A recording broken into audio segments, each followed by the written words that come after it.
Welcome to our panel, Actually Doing It, How to Create an Actual Play Stream for TTRPGs, where we go behind the scenes of an Australian TTRPG actual play to find out how to create, shoot, and stream your own live stream or actual play game.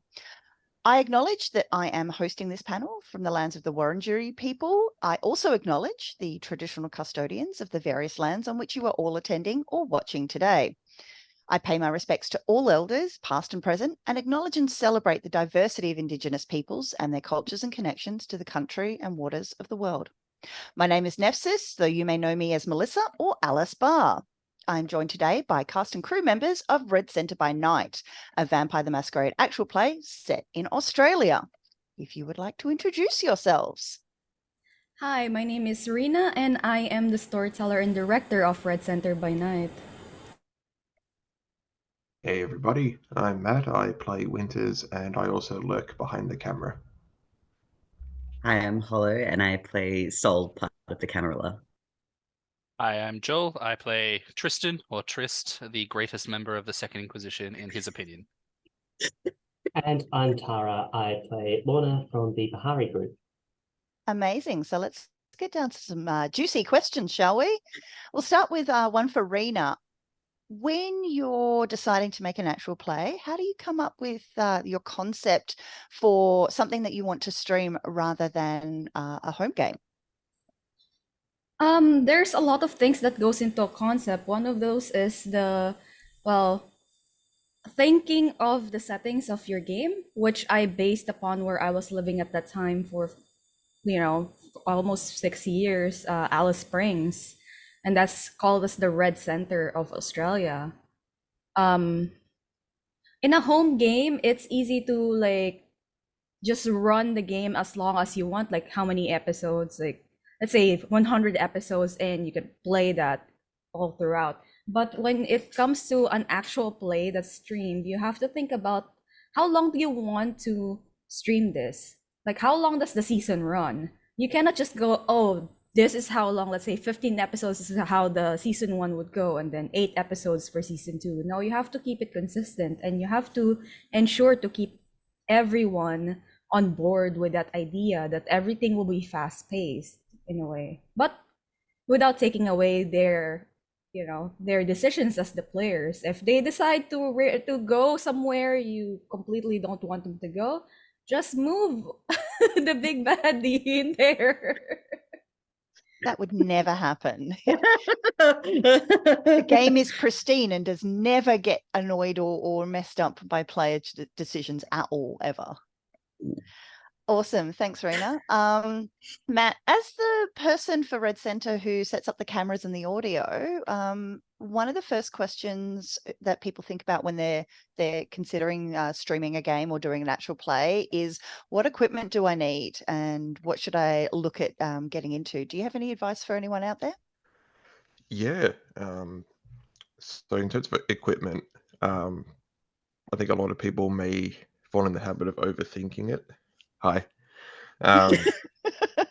Trust me, I was there. Pool your resources as a group.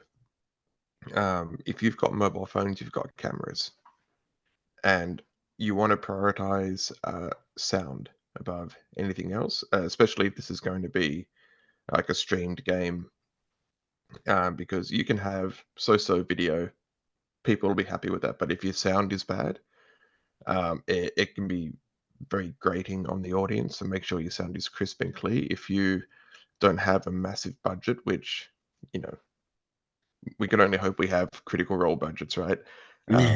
One day. Prioritize your sound. If you're new to things like filming or all this kind of gear and tech and you don't know anything about it, there are plenty of places online to start looking. Just literally start Google searching your questions. That's exactly what I did. You can also go to any like film rental places, are also pretty happy to talk tech as well. You don't have to buy gear, you can rent gear. And I think don't try to compete with a show that has like $1 million budget if you've got $10 and a stale pack of Macca's fries in your pocket. Yeah, just Catering. don't mortgage your house to do your actual play. But yeah, see what everyone, and I don't just mean in terms of gear, but in terms of skills as well. Pull your skills together, pull your gear together. If you want to pull your funds together, and yeah, focus on your sound, then focus on your lighting, and then don't bother with looking at expensive cameras or lenses. You don't need that at an entry stage. 3 mobile phones, smack them on some tripods. That's what we do. Oh, now they know. Oh, no, we have the most We have, expensive yeah, we have $1 million cameras. Yeah. 3 of them. specially crafted for the show. Like you can't get these cameras anywhere else. Bespoke. We have a ghost on on hand to Yes. turn off the lights just Yeah. the right Mhm. moment, Perfect. Yeah, Rena. If you've ever Look at seen that any big- of our episodes, a lot of our cuts are made because lights turn off, mostly the one above Rena. So that's what we're talking about with ghosts. The lights are allergic to Rena. They absolutely are. Every now and then, just bloop. Amazing. Thanks, Matt. I'll open this one up to everybody. And it's a fairly open question, so feel free to have some fun with it. What should you keep in mind when you're playing in an actual play or a live stream as opposed to, say, a home game? I think that you need to keep in mind that you are on camera, and that and that's something that sometimes, like when you're sitting around a table with all your friends, you can fidget, you can as much as you shouldn't, you can check your phone. Like I don't think players should be checking their phones, like, because it's like, hey, you're disengaging from the story right now, and you're gonna miss something. But yeah, we don't have our phones. We have all our phones on airplane mode or like out of the room because they mess with the audio equipment. And yeah, you sort of need to be aware and like kind of switched on like all the time. So I find personally that it can be a little bit more intense like that. Where you are playing around just a table with your mates, you can sort of have a little bit of downtime. It's like in between like combat scenes and stuff like that. Whereas in a recorded session, you need to like be a bit switched on all the time, like have your sort of like awareness of your presence and stuff like that. Amazing. Thank you. Tara, did you have anything to add to that? Yeah, I think with regards to being always on, it provides for some really good character moments as much as it provides a lot of challenges, particularly to those of us who've had our attention span fried by a lifetime of internet. What I mean by that is that settling into character means that you can really think in character more, can really react to other characters around the table in character rather than thinking of it in terms of, oh, my character is doing this, which is just, it's not as engaging a story, I think, to watch for almost anybody. I think if you're watching an actual play, you're wanting to see the characters, not the players / the actors in the more kind of high budget ones. And so focusing in on that, even, fidgeting in character, so to speak, provides for those really good opportunities, and it stops you from like the kind of brain slip and like fading concentration and wanting to get the phone out type of moments. I might just add to that, if you do choose to fidget in character, don't choose something that can harm you. Speaking as Alice who fidgets with a knife Don't in pick character. a knife. Actual sharp knife. Keep all sharp objects. Yeah, out maybe of the we should get you table, a prop knife, hon, if you're I gonna have, stab I have yourself. one, but it squeaks, so I don't Uh, use it. Also, That's Those are right. our options: squeaking or blood. Which will you also, choose? please avoid bringing the clicky pens onto the table. Yeah, that's a big one too. Even I Yeah. found myself clicking, and I'm like, oh no. Yeah. That's why I have one of the actual aspects of Soul's rings that I wear in character are so that I can twist them. Because Yeah. I can just, I don't know, you'll see me do it all the time in character. I'll pull them off and push them back on and like spin them around, rub my thumbs over the gems. Like, That's guess that's a fidget. That's a stim as much as it is part of the costume. Well, that's another thing, right? Make Mm. character decisions for your character that work on camera and help facilitate what you need as a player, Mm. rather than actually- working against you. When I originally created Jen, I made them really into TikTok, because I have a habit. I have a lot of vocal stims, and I know that I tend to like my echolalia is really bad, so I tend to repeat like sounds that I've heard, particularly because I've been on TikTok a lot lately. I repeat a lot of TikTok sounds. I was like, I need an excuse for my character to be really knowledgeable about TikTok, otherwise it's not going to make any sense. Amazing. Sorry, Rena, did you have something to add? Yeah, I was just gonna say, as the like, if you're storytelling and there's like some really intense in-game character development within the group, or just the group of your players are just having their moments talking, and you have finally a time to yourself, and you want to fidget, just start drawing on your notes so that it looks like you're actually writing down notes, and it makes the players paranoid as to what Yeah, you're no, doing. just give your players anxiety. As a storyteller, that's great. As a player, no. Not the goal. Joel, did you have anything to add to maybe having a think about choices between an actual play or a home game? I think also with an actual play, it's especially in some of the more tense moments in games that come about, it's important, as mentioned, to remember that you're a player representing a character, because a lot of time, like if there's a moment of anger or frustration, like you're actually yelling at another person. You're not just kind of vocalizing at a screen and there's that sort of removal. So just making sure that you're very aware of, like as a group, like I feel like a lot more communication is needed for an actual play, because you're actually there interacting. And even though everyone's on board playing a game, the communication afterwards of, like now we're no longer representing that character. So just making sure there's no bleed over as well. And that's, for me, I think was one of the biggest things from going from an actual just normal game of online versus a game physically with people. But it's also, it makes it so much more compelling and fun. Mm. Yeah, taking a moment after game to just touch base with all of your like cohorts and being like, hey, I know we yelled at each other and I called you a stupid bitch in game, but like we're cool, right? Yeah, we're good. I'll buy you a drink next time we all go out. Like, Oh my God. Aftercare is important. Make Yes. sure that your players actually tell you that, because sometimes players would go, oh no, I'm okay, but then the bleed is really bad. So Sometimes make you sure don't to- realize that it's bleed until it gets really bad though as well, which is Yeah. unfortunate. I think that's a great point to sort of segue into what mechanisms can you employ to try and mitigate some of that.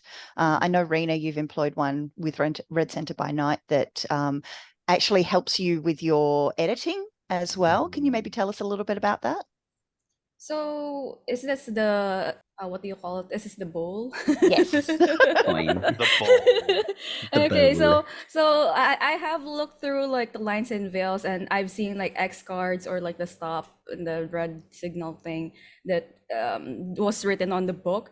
But I realized as we were doing a lot of our first, actually I realized it during interview stages, not even during the first episode, that a lot of people have troubles with speaking up due to anxiety when something makes them uncomfortable. Everyone, I think 90% of the people I interviewed in this group is just like, I have anxiety. So I'm like, okay, so I knew that the X cards won't work because it's too obvious. So I decided to employ the coin in the bowl, which is just a tiny ceramic bowl in the middle of the table.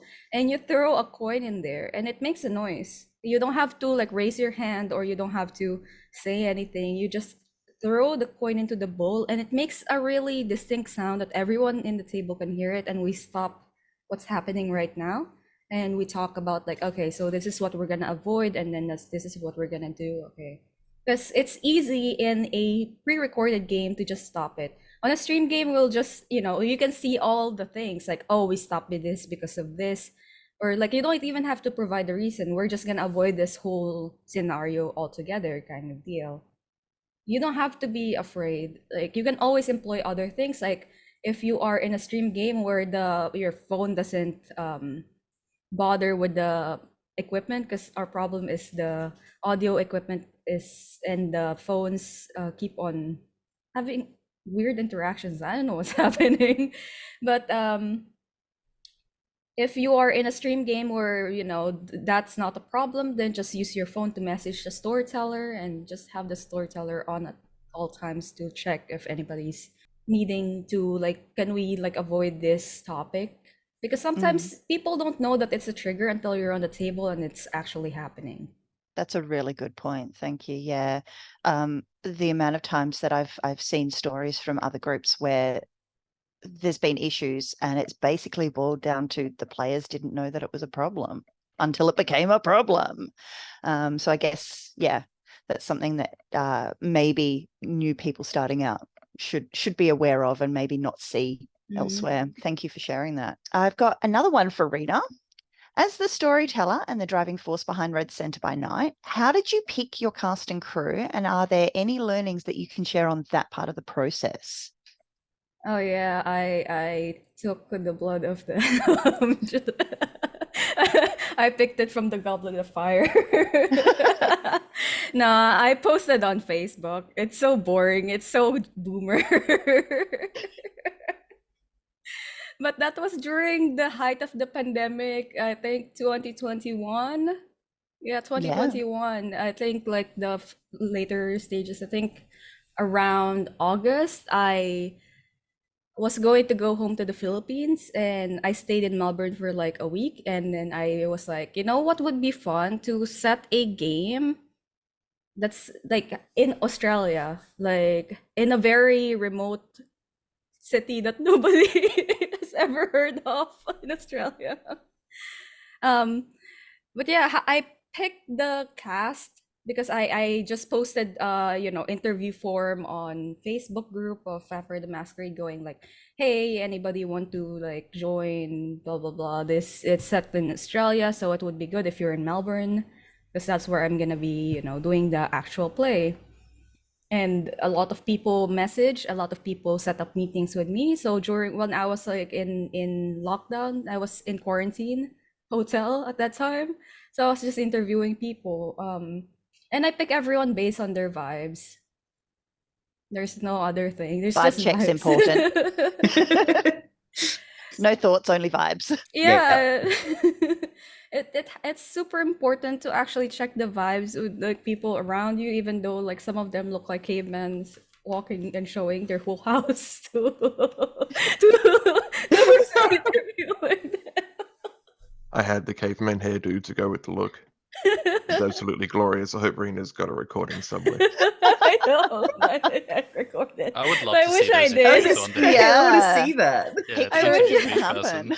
I was just okay, prepared to meet this person. Somebody comes into the chat, and it's just a full head of hair, long hair. And then Matt just Wow. started walking around his house, so I know the layout of his house even before I met him in person. That's how I passed the vibe check. Being listen, if anything happens, you know where I live.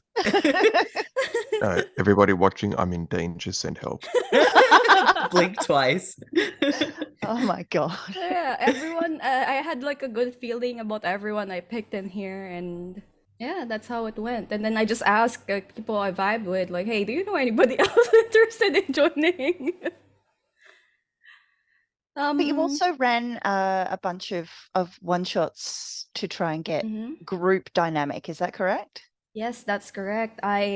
Before streaming even began, before everything else, as everyone, because obviously I was not in here, I was not in Australia at that time, I ran online one-shots for everyone just to know how they're gonna feel about playing with each other. Are they good? What's their interaction? It's to get to not just know each other, but to get a feel of their character, because sometimes you don't know what you want with your character until you're playing on the table. And I gave them hey, okay, you can change it like this if you're gonna go with this kind of character. And it also gave me an insight onto what will work with this group in terms of theme. Hey, is this going too far? Is this too scary for them? Is this okay? Is this too much? But yeah, it's essentially the storyteller getting to know the players, players getting to know the storyteller, everyone just getting to know each other. Amazing. Thank you. So I'm going to open this one up for everybody. Say I want to be in another streamed game. Where should I look for opportunities, and what do I need to know before I hit submit on an audition form or something like that?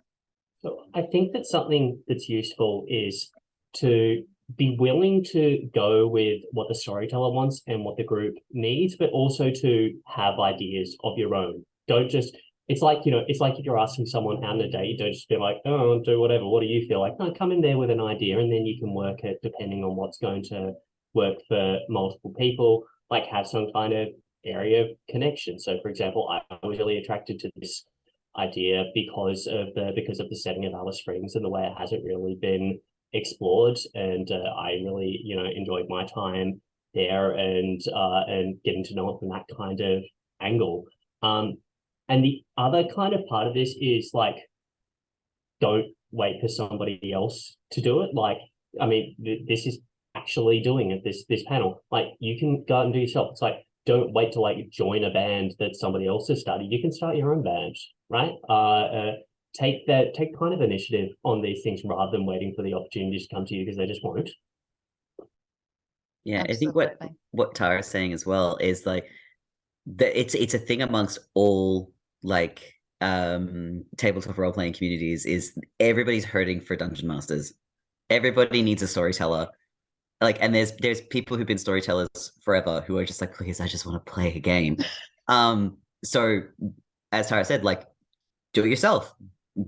Make up a story, figure something out. Like, even if you just run like we go for D&D, like if you just run a pre-built campaign, like just getting like a feel for it, and like and offering yourself up as someone who is willing to run a game is a really good idea. Like I'd never run a game like for like recording before, but when we were between seasons, I was like, we need something to do, and we need something to like keep engagement up. I'm gonna run Monster Hearts. I like Monster Hearts. Let's see how we go. Like, But sometimes just doing it. yeah. And Cool. honestly, like it's you get a lot of experience just by throwing yourself into it. You could also look so many of us, like while people had experience of Vampire, like playing an actual like 5th edition Vampire game was new so people are learning along the way. So you don't need to be this sort of like, I know the game inside and out. Like, you're just as likely to sit there with the book open and go, how does that work? Let's find out.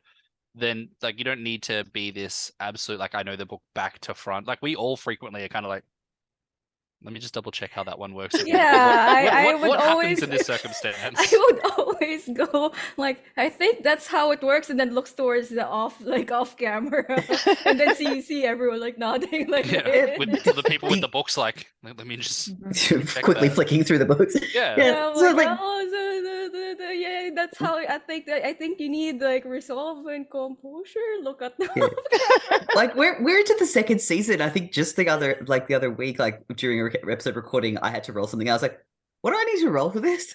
We've been doing this for over a year now, and I'm still like, what am I rolling? I think it's great to really point out you don't need to have all the answers. It's TTRPGs are collaborative storytelling between everybody who has access to a book and everybody on camera or at the table. So yeah, definitely don't feel like you need to know it all to get stuff done. Really kind of like tries and gets stuff from that as well. Like, a lot of people these days will go and check out an actual play of a tabletop game that they are interested in playing as a way of getting to know the rules and getting to know the setting. So if everybody on camera knows what they're doing at all times, then they never need to like talk themselves through it or check what they're doing. And so the audience is not learning from that. Right? We love to have our teachable moments. The audience, when I ask, oh, was I supposed to use my hunger dice there? And Rhea says, yes, that's not just me asking, that's the audience getting to know that as well. There is a reason that by far the most popular Vampire the Masquerade actual play on LA by Night is people who spend the entire first 3 seasons being like, wait, what does the unk mean on the dice? The audience gets something out of that. So don't feel that kind of pressure to only play once you can recite the entire rulebook back to front for all 5 editions. It's also really nice because Rena will occasionally say when one of us mentions like a discipline, for the audience's benefit, how does that work? And while you're sitting there flipping through the book looking, you're like, yes, for the audience's benefit. I know how it works. This is for the audience to know what it does. Yeah. Not me looking in the book for what does this do? Yeah. But I think something that Mel said as well is that it's a collaborative effort. Like, I think that's something that a lot of people forget. Games are not you versus the storyteller. And like, while there is definitely elements of like, we have to beat this thing, and it kind of feels like beating the storyteller and winning, it's a collaborative story and it's a group effort. And there's something really fun about there's fun in failing as well. Like, it's not about winning, it's about a story. The most exciting stories that have ever been told throughout the history of humanity have a moment of failure that is glorious and sets up the big win, right? Yeah. The hero has to reach their lowest point before they can win. The Empire Strikes Back is everyone's favorite Star Wars movie. Oh, I missed the memo on that one.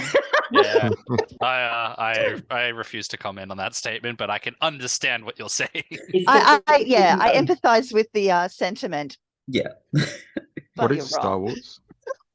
I'm just not. What if we've been playing Star Wars this last 2 seasons, right? Yeah, totally. Just one thing to add to the audition process, or even like signing up to a casting call, or you see an ad out there for a TTRPG, an actual play, and you're like, oh yeah, I'd like to, one day get on that. And if your brain's saying, oh, I don't know enough, like we've mentioned, or I don't think I'm good enough to be on camera, your brain's lying to you. Hit apply, do it. Absolutely. I Yeah, actually It's had another person there doing 100%. like, it's not this mythical creature on the other. Sometimes with Rena it feels that way, but a mythical creature that's there on the other end, like, I have the answers. It's someone there going, oh, here's something I kind of want to, like, they've done the same thing. They have the same doubts and they've gone, oh, you know what, I'm going to make this attempt. And it's just up to you to do the same and go, I'll make an attempt. And even if you don't make it in, like, we've had we had guests that have become main characters. We have main characters become guests. Like, just because you didn't get in immediately doesn't mean, well, then you're out, you're not good enough or anything like that. It's still an opportunity. Absolutely. Very good points. Thank you for that. Rena, the social landscape is shifting almost daily, and it can be quite interesting, exhausting, to know where you should be investing your time and your effort. Once you've created a product, you've got a story, what you're putting out there. How do you figure out where to show your game? Like, what platforms do you choose, and how do you publicize it? Okay, so that was a lot of trial and error on our part regarding where to actually stream, where to post updates and everything. Before 2023 happened in the social world, we used to stream in Twitch, and we used to post all our updates over on Twitter, and then there was a obvious shift on all the social platforms start of 2023, and I realized we need to move our stuff to somewhere else, because like what happened with Twitter became X. Even now when I'm posting updates on Twitter, we're still keeping Twitter on like Red Center by Night. It's barely seen in a way. So we decided, like, you Mel and I have decided, we're gonna be expanding our horizon to Instagram. Then you made the website, and then I decided that we should move to YouTube for the live streaming, because I realized that YouTube has more engagement regarding live stream than Twitch right now. And I realize it's because a lot of people have fallen off Twitch after all the changes they made. Where YouTube is just a constant. It's been there for 10 years. It's not gonna move anytime soon. Plus, I realized TikTok, even though, you know, like the oldies are like, we don't want TikTok. It's like it's too much work. It's me. I'm oldies. What is this TikTok? I don't like new things. I'm like, but it does so well reaching the younger audiences. And ever since I think it was episode 4, season 1, that I started making all these tiny shorts of teasers for like the episode. And I'm like, at some point, episode 7 of the Camarilla actually went semi-viral there, and we got tons of people like reaching out, watching, new viewers, unique viewers, and we got people who are making TikTok content of characters. So it's like really great. You need to reach out to those younger audiences. It's great to be with like the older audiences who's been with World of Darkness VTM for like ages, but it's also good to reach out to the younger audiences going like, hey, it's not that scary to play this game.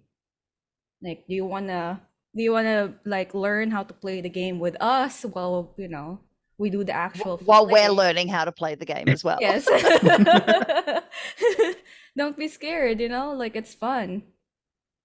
And I that think- reach to, sorry, you're probably also going to reach people who don't even know what Vampire the Masquerade is, or what a Darkness is, or what a TTRPG is.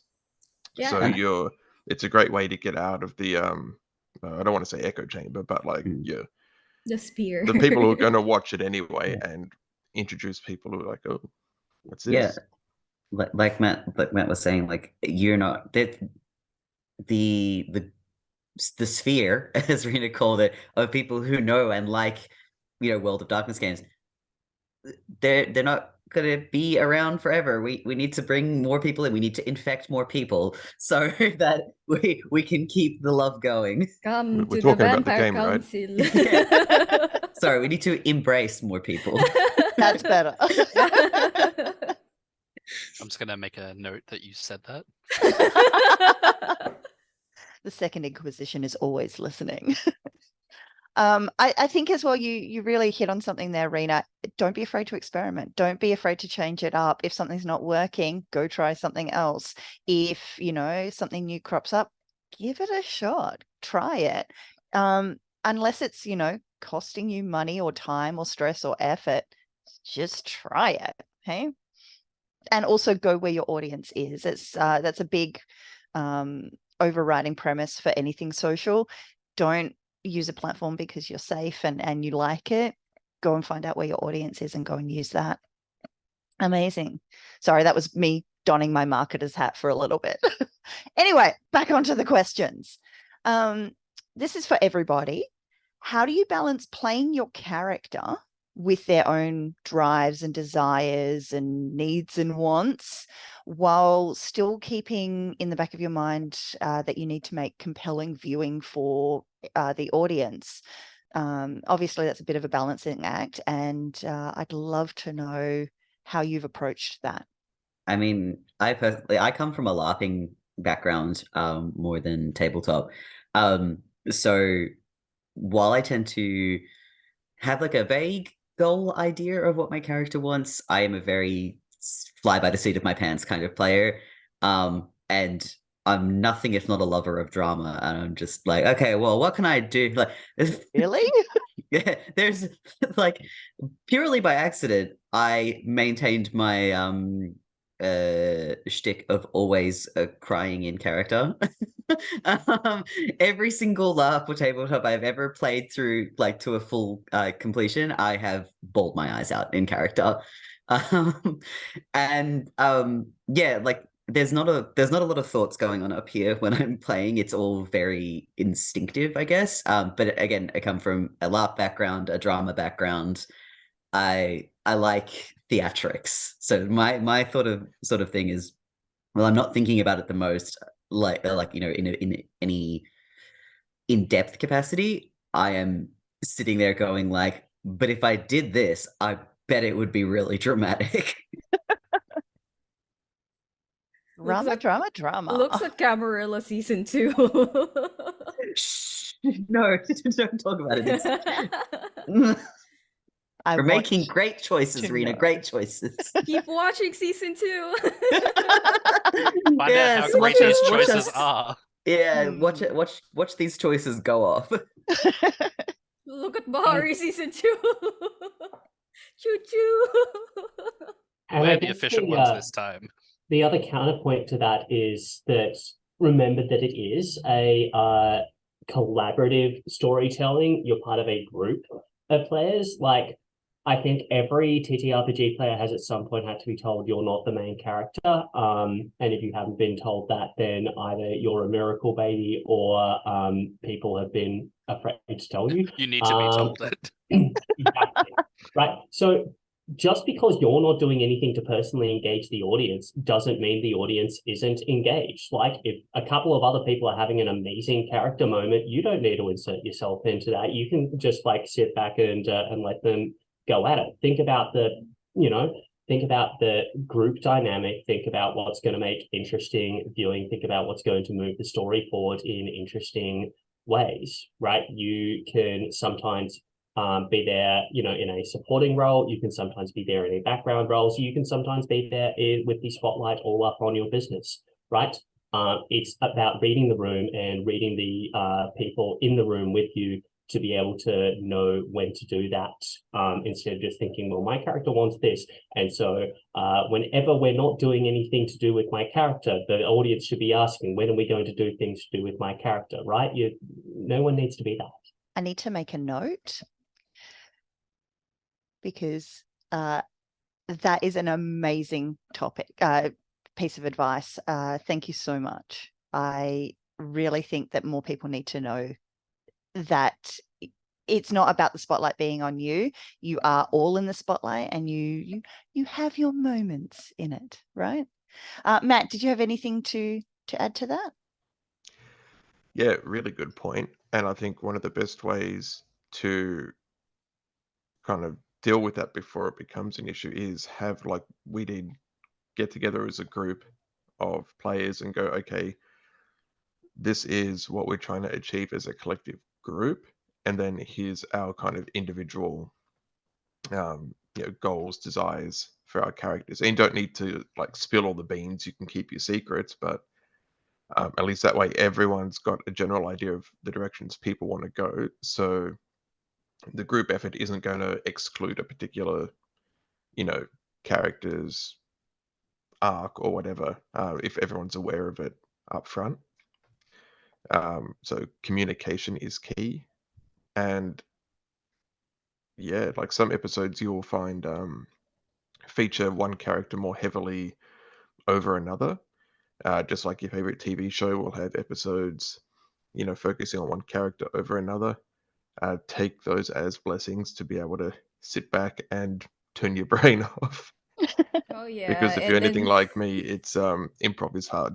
and then be caught off guard when the camera suddenly shifts towards your character with your brain turned off. So I hear my name the third time, I know someone's speaking at me. So it's Joel, did you have anything that you wanted to weigh in on?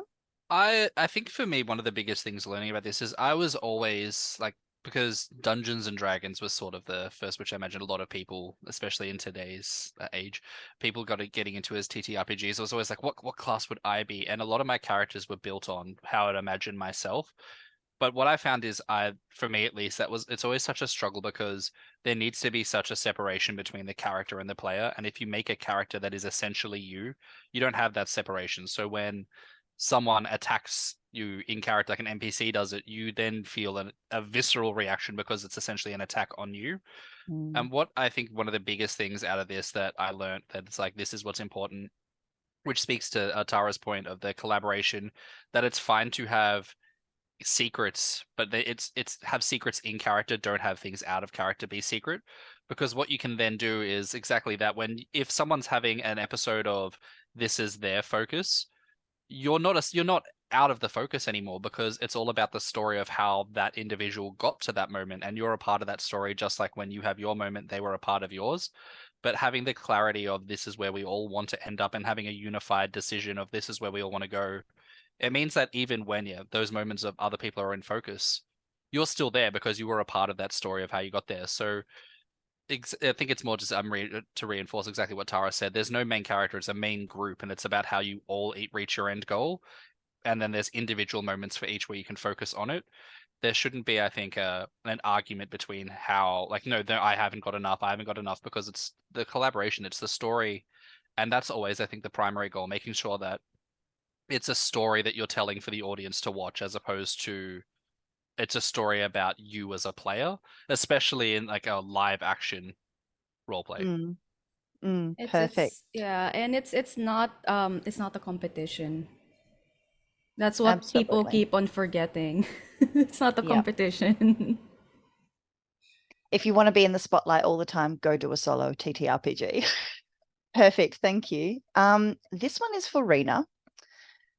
Red Center by Night is a particularly strange beast. You've got 3 separate groups with intertwined storylines that somehow resolve into one continuous story, maybe? How on earth do you manage the workload and navigate player choices that keep pulling you away from your nefarious plans? You make me seem like such a demon. I am not a demon. I mean, I'm an angel. That's what a demon would say. yeah. Explain ape then. Rena is a fucking delight. Okay. Thank you. The check's in the mail, right? Yeah. Has drunk the Kool-Aid. But yes, before I started this whole series, I actually asked Jason Carl for ideas, because obviously he knows how to storytell really well. I need some guidance from an elder, a Mola. I need a Mola, because I am a baby storyteller. It's my first time storytelling World of Darkness and everything else. And one of the things that he did give me as an advice is to just attach the scenario to a person or a location. So even if the players decide, oh, we're gonna go to this different location or go see this different person, and you're trying to wrangle them into a certain scenario, you'll have to think on your feet and be like, okay, so this scenario will now kick in, and we'll see how players deal with that. And now they are traumatized and just want to follow whatever the storyteller just puts in front of them. Kind of deal. I feel like people who sign up to play a World of Darkness game are signing up for the emotional damage. Like that's a conscious decision. Negative reinforcement. That's what I'm hearing. Negative reinforcement. If you stray from the story, you will be punished. Yes, the opposite of a Pavlovian response. We just know that if we don't do what the storyteller is hinting at, that we're going to be punished. No, it's fine. It's totally fine. But yes, at some point, because obviously the tempo of 3 different groups are different, they will react to certain scenarios differently, and some are more efficient than others, and vice versa. I think at some point, I think it was episode 3, the Bahari group suddenly came in and was just like smashing out scenario after scenario after scenario, while the Camarilla stuck in the casino doing their little thing. I decided that, you know what, I'm gonna have to pick up the pace with the Camarilla and try to slow down the Bahari group a little bit.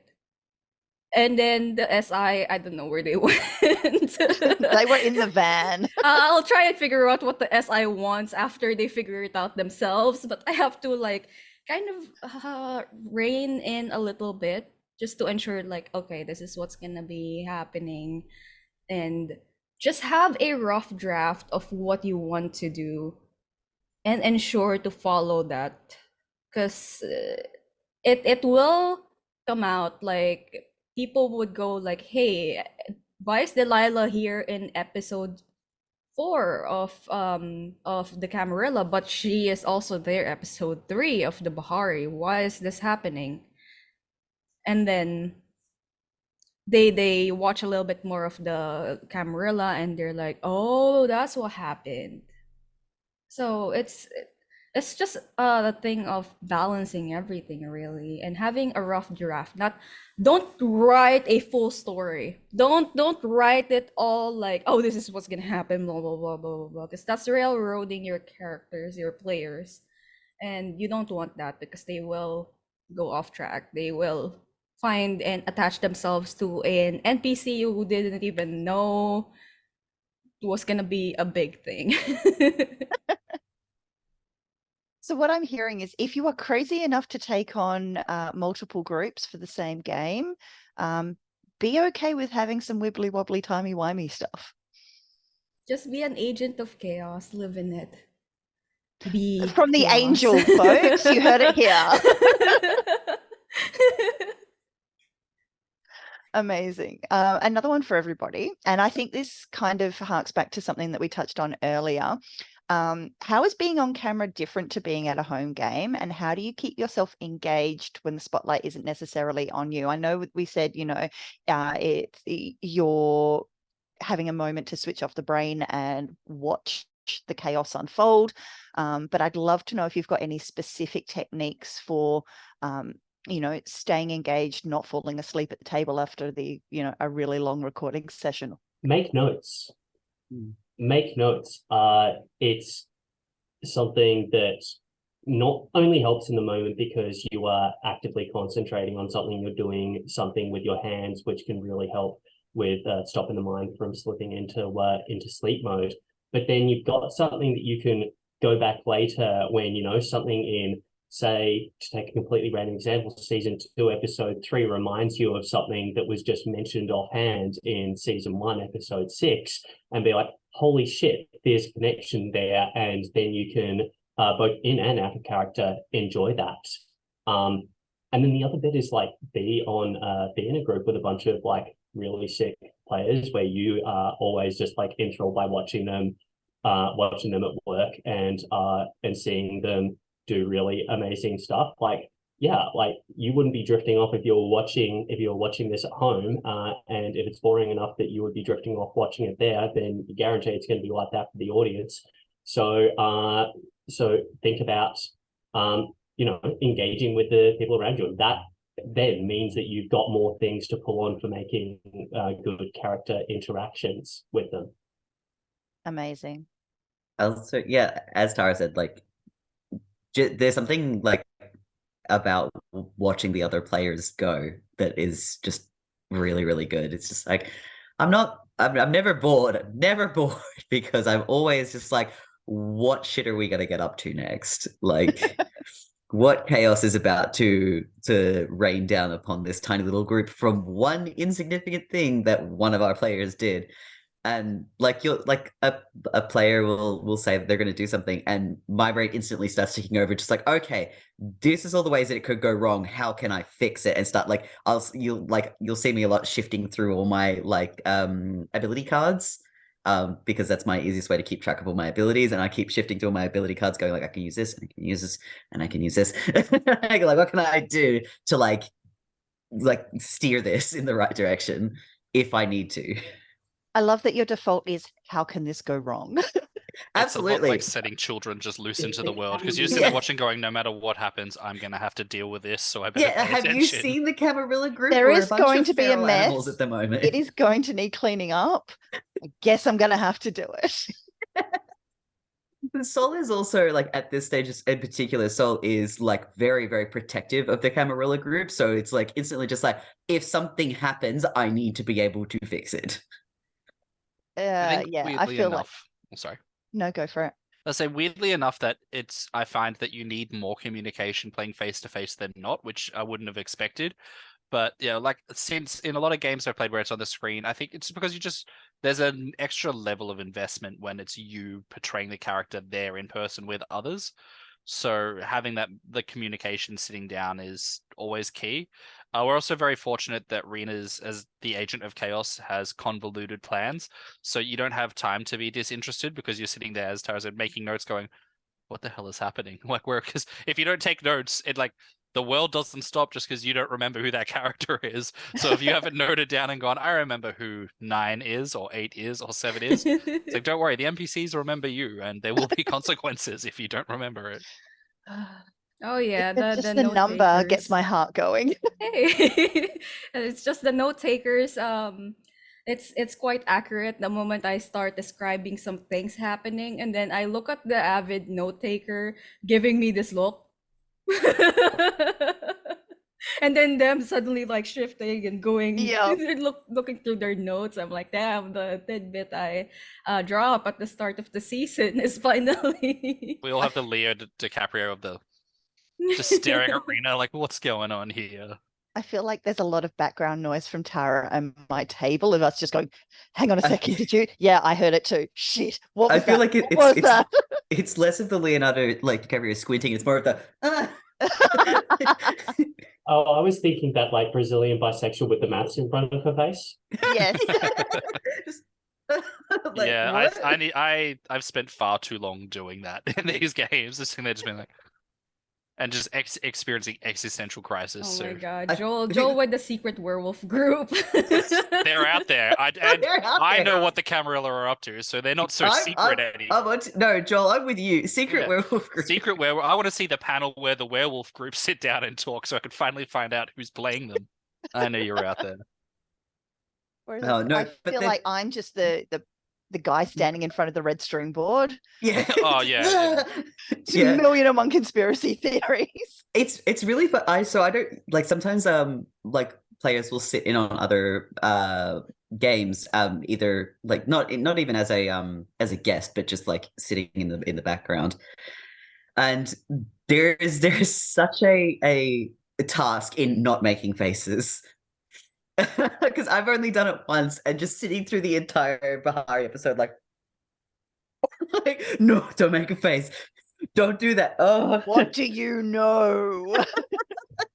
To which I found the cure, because being part of the audience, like it rules. Like you've got so much more opportunity to engage with other people, and as a cast member, you having someone to perform to is really fun as well, and kind of keeps you in character a lot better than cameras are able to.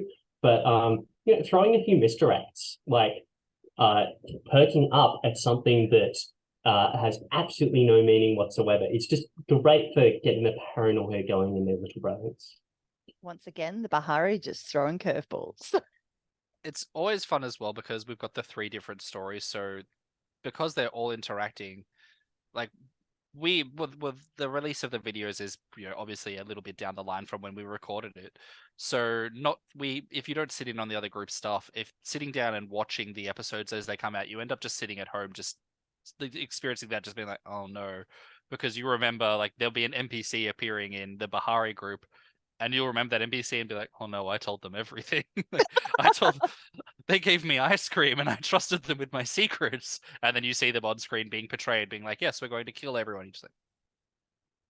So you do need to, you're constantly on edge because exactly, you're portraying a character in the world of darkness, and Rena really helps to deliver that. You're in a world of darkness. So if you miss She's them, you're an in trouble. angel. Yeah, of course. Yeah. An angel No. of darkness. The amount of times one of us has made the joke of the butterfly flapping of like that action will have consequences. Like such and such will remember this. Like I'm every an single NPC time. and they're in a dire situation. I try and sit there and I'm like, do I flip a coin? Which of the other 2 groups is responsible for this scenario? I think it's safe to say it's usually both. Yeah. Yeah, normally. It really is. And then you watch afterwards, you're like, oh, good, everyone ruined it. And then you see your actions and go, and we did not help. Oh god. Camarilla. Yeah. Obviously we can't account for life just getting in the way of us having a good time. So how do you deal with cast members and leaving and finding new ones, Rena, being responsible for casting? Obviously this already happened, which is like life happens, somebody gets sick, or they just want to drop out, or just general life getting in the way, work or like personal life, being too busy to dedicate time into the stream game. I would usually have a backup plan, because this kind of things you have to be aware of weeks or even months before, because you can feel it. There will be like hints, like change of demeanor, or they would be like, oh, sorry, I'm super late, these things happen, such and such. And checking in with that player, like life's getting busier, been busier. You have to have a backup plan at that point. And I don't know if I was just lucky because I noticed things happening, or because I have like extra backup guests, like what's happened before with season one. Um, but like I said, sometimes like whole groups would leave, and it's a good thing you have a whole group of supposed to be antagonists who are now regulars, who's Secret supposed to be in werewolf the group. background, then suddenly is on the table. It's gonna be a fourth player group, secret werewolf group. I know they're out there. But yes, it's just being aware as the storyteller. Just be very hands-on with the players. You would know something's wrong, especially if you've been playing with them for a while. You would know something's happening with them, like the player being all, let's say, oh, I'm super happy to be here, blah blah, always on Discord, always chatting, and suddenly they just drop out of the planet. And then you check in, hey, is everything okay? And if they're experiencing something, like it is quite cold-blooded to like have a guest ready just in case, but it does help with production. Or out of nowhere, let's say somebody gets sick, right? it it's out of nowhere, suddenly drop out because they're sick on the day.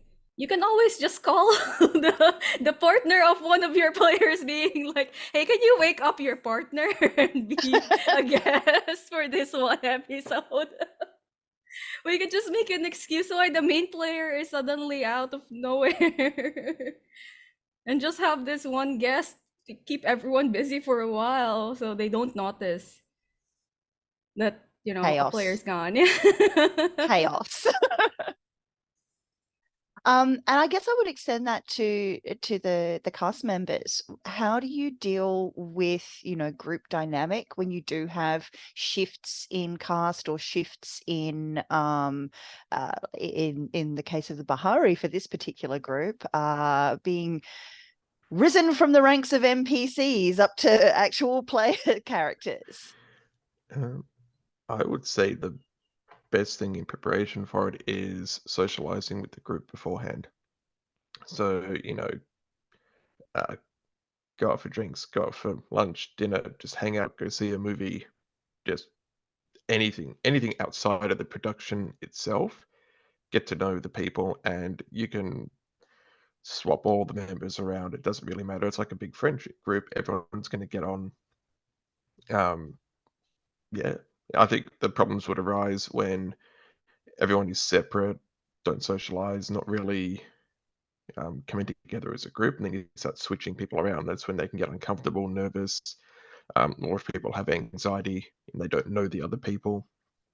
So just try to get everybody as familiar with each other as possible beforehand, and just like Rena mentioned before, check in with people, see what any special needs might be required for particular people, accommodate that. Yeah. Did anyone else have anything that they wanted to add? I think it's similar to what Matt said. Like most of us, well, some of us, like there's odd cast members we were familiar with. As a majority, none of us knew each other before coming into this.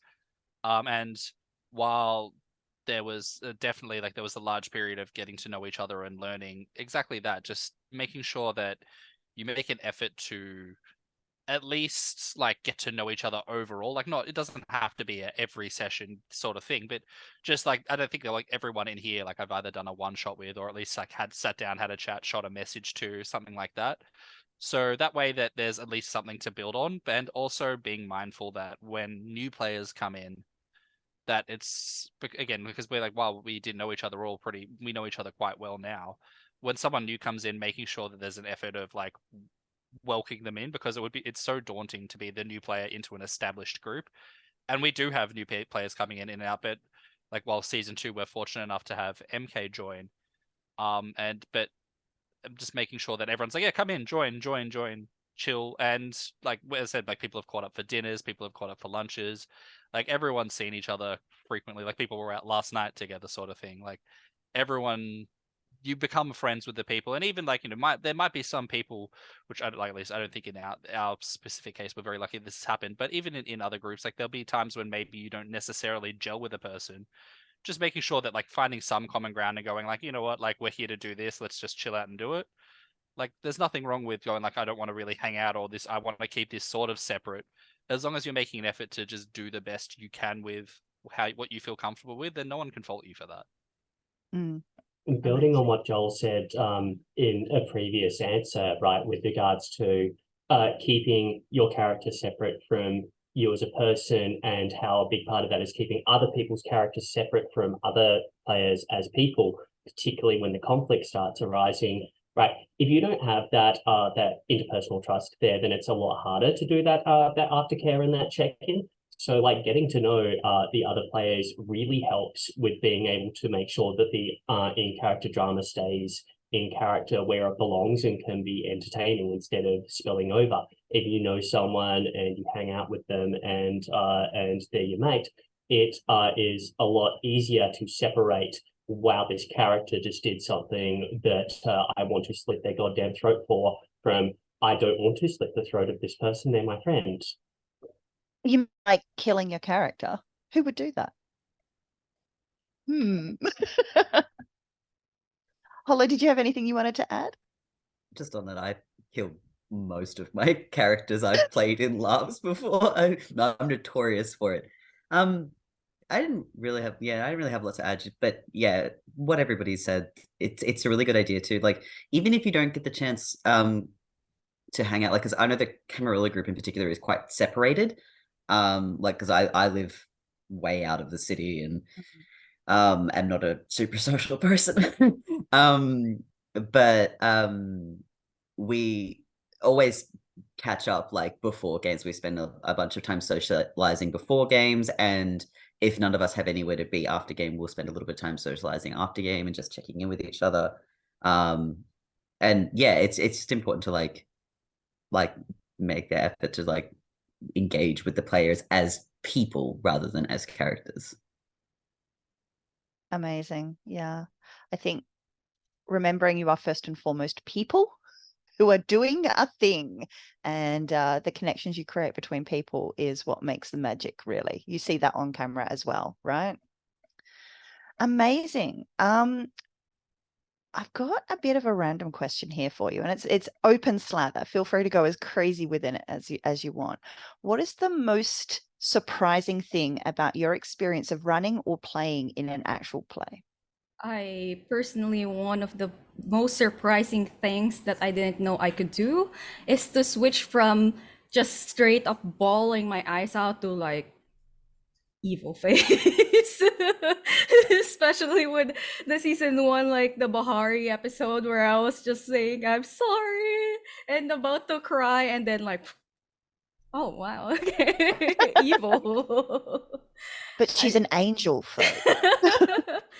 Joel, you better make a note of this.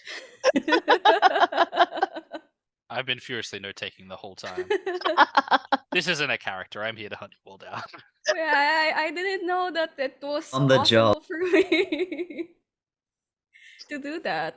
That's something that I have to learn as a storyteller, to switch from one NPC to the other. How do you distinguish that? I think that's a very important skill as a storyteller, is learning how to keep your characters separate. Amazing. Anybody else? I think for me, the biggest surprise was, like, we have with all the guests, all the like Chris behind the camera doing, like, assisting with tech, like, it's a reasonably large number of people, And I think that if before the experience of getting to play this game, someone was like, "Oh, we're gonna do a game with like 20 to 30 plus people, like overall, like the period of time that the people have been involved in here, it's a large number." It's like, oh, okay. Like you'd think statistically, you'd be like, all right, there's going to be some people who are going to be a bit of a pain, but we've just been really lucky that everyone who's been involved has actually been kind of like pretty excellent. And I guess as long as you can find that one common thing of we all are here to play a game, you're able to find like you're able to get along with everybody, and that's just something. And I just think that seeing such a large group of people, and some of us are like similar hosts, and some of us are very antisocial, some of us are extremely extroverted and social. I don't know how you do it for those of you who are, but that you're all able to still just like we can all go out and have a drink and everyone can still just have a really good time. We can all go out to a show, we can all just chill, or we can all just sit out in the foyer while another group's recording and the other two groups are there, that everyone can just get along. And I think that's one of the biggest things, that like the idea of the image of what a quintessential TTRPG is, or a live player or LARPer, is like when you actually get down and get a chance to speak to the people, it's so different to what like the stereotype is. And Matt, did you? Oh, sorry. Sorry, no, go for it. No, it's also the fact that um everyone in this group came together because I did mention it's a passion project. I just didn't realize that we grew this big. When Joel said we grew 20 to 30 people, I'm like, when did that happen? I'm pretty sure there was like 9. Wait, no, 12. Oh my god, there is 13 if Yeah. you count me as the main players. But then I realized like behind the scenes as well with Chris and all the other guests, like, oh shoot, it became that big. Yeah. Yeah. An empire. Matt, did you have anything to add? Oh, sorry, Tara. No, I was just going to say the most surprising thing is I did not realize it was that it was possible to have that much of a sheer sympathetic nervous system ass reaction to the words. I'll just make a note of that. 100%. This is Jason Carl's fault. Yes. He has done, look at what you have done, Jason Carl. Look. I don't know what to say except I'll make a note of that. Especially if they do something that they didn't realize of consequences later on, which is kill like a really important person or destroy a really important location, or It's not the consequences ones. It's when it's a question of like, what would you like, the blue Slurpee or the red Slurpee? You go the blue Slurpee. It's like, oh, I'm making a note of that. Why? What has it done? sometimes I don't even say anything, and Tara would just go, "Why are you making notes?" Yeah. It's all in the eyebrows. Yeah. You don't need to Trying say be anything, the stoic. eyebrows speak. The stoic eyebrows from the season on. I've now developed the concerning response to the, are you gonna drink while you're biting? Mm. It's like, don't. Where am I? Are we sure? So much emotional damage. And I think wrapping it up, there's one last question to try and circumvent perhaps some pitfalls that people haven't anticipated. Throughout the recording of, 2-ish seasons of an actual play, was there anything you didn't realize was going to be an issue until it happened, and how did you pivot to fix it? One big one from season 1, we didn't realize we would lose the SD card with all the audio on it. So the best way to avoid that is Don't hold raise tiny your objects in hand. your hand. Don't wave it around like a lunatic. And drop So it in the car really park. important thing, put it in an actual safe place? Is that And I'm not saying that. takeaway? Oh, you guys weren't there. It was just me. We wanted to keep it a secret until we finished like the production of season 1. I think we told you guys this after season 1 ended, which is me, Matt, and Adam. We're wrapping up. We finally, finished putting all the stuff together. We're gonna drop Adam off, and then Matt went, I can't find the SD card. I don't know where I put it down. And we started just going through the motions. Obviously, it was outside the library with him waving it around, going, I have the important thing on my hand. And then it just wasn't there anymore. Oh my god. It was just like 2 hours of like nerve-wracking, like, oh my god, did we just lose like the whole day's recording? And I was like giving ideas to Matt, like maybe we can use the audio from the cameras, and Matt's like, no, it's not gonna work. We're gonna have to re-record. And then we went back to the library, and it was on the ground right next to the tires. This tiny ass thing that could have been crushed. Lilith was watching over you, seriously. I think I cried with Matt that day. That gave me anxiety just hearing that story. I think Every I would have had a time. full-on meltdown. Every time. Yeah, I used to have a hairline. That one incident took it away. Mm. Amazing. Thank you so much for sharing all of your insights and tips and tricks, and having a bit of a nervous laugh along with me. I hope everyone watching got some fuel to actually get out there and make your own actual play or live stream. Remember, it's collaborative. Have fun with it, and experiment the hell away. Just have fun with it. Absolutely have fun. Just go for it. Just do it. Yeah. Just actually get out there and freaking do it. Yeah. If you are looking for groups, I will sometimes post on Twitter, hey, you want to run a one shot? Want to come in? You can see how happy everyone is who's been a member of the cast. Yeah, look how much fun we're having. Right? Everyone's having so much fun. Amazing. Folks, you can catch Red Centre by Night over on YouTube, 12 p.m. noon Australian Eastern Time, whether standard or daytime. So go, if you Google Red Centre by Night, Vampire the Masquerade, we will come up. I want to thank everyone on the panel today for giving us their insights and time and expertise. And yeah, we hope you enjoy the rest of Melbourne International Games Week. My name is Melissa, Nefsus Nile, Alice Barr, Hey You, that weirdo that's everywhere. Thank you so much for watching. I'll get our panelists to reintroduce themselves. Yeah, my name is Serena, and I am once again the storyteller and director of Red Centre by Night.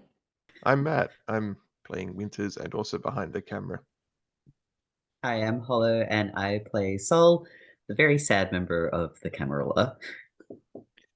I'm Joel. I play Tristan, the member of the Second Inquisition admin staff with the most hair. And I'm Tara. I play Lorna with the rest of the gaslighters, gatekeepers, and girl bosses of the party. Amazing. Thank you so much. I hope you enjoy the rest of your stream, and we will see you in the Red Centre. Bye. Bye.